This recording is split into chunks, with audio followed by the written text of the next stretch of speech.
28 sundalong nasugatan sa engkwentro sa Sulub, binigyang parangal ng 2 matataas na opisyal ng AFP sa Camp Navarro Hospital sa Zamboanga City.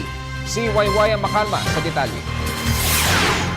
Mga Army Scout Rangers na sugatan sa engkwentro sa Sulub, binigyan ng parangal mismo ni na AFP Chief of Staff General Gregorio Catapang, Western Mindanao Commander Rustico Guerrero at Commander ng Joint Task Force Zambasulta, Rear Admiral Reynaldo Yoma.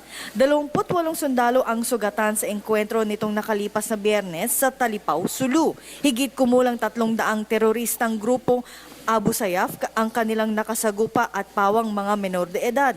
Ang pinakamataas sa parangal na Gold Cross Medal ay iginawad kay First Lieutenant Michael Asistores, Sergeant Eddie Lumandap at Private First Class Ariel Cajes, habang ang 23 iba pang sundalo ay ginawaran ng Wounded Personnel Medal. Ang kanilang nakuhang medalya ay dahil sa kanilang ipinakitang kabayanihan at katapangan.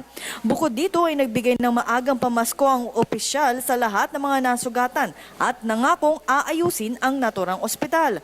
Nagpasalamat naman si Staff Sergeant Jonnifer Tumala kay Katapang sa kanyang natanggap na medalya. Siya ay nagtamo ng tama sa kanyang kanang balikat. At dahil sa parangal na kanyang natanggap ay high moral ang mga sundalo at handa ulit bumalik sa field oras na sila ay ma-discharge sa ospital.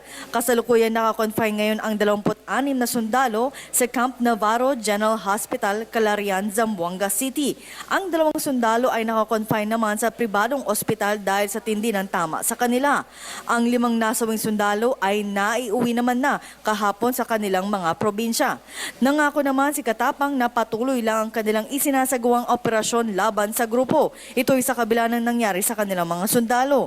Sa ngayon, ang huling ulat sa kanya ng West Mincom ay nasa higit 4 na rang Abu Sayyaf ang miyembro pa nito. Anya tila bumabata na ang kanilang nakakasagupang Abu Sayyaf dahil na rin sa patuloy na recruitment ng grupo at mga bata ang kanilang kinukuha. Para sa Telebisyon ng Bayan, Waywaya Makalma, Zamboanga City.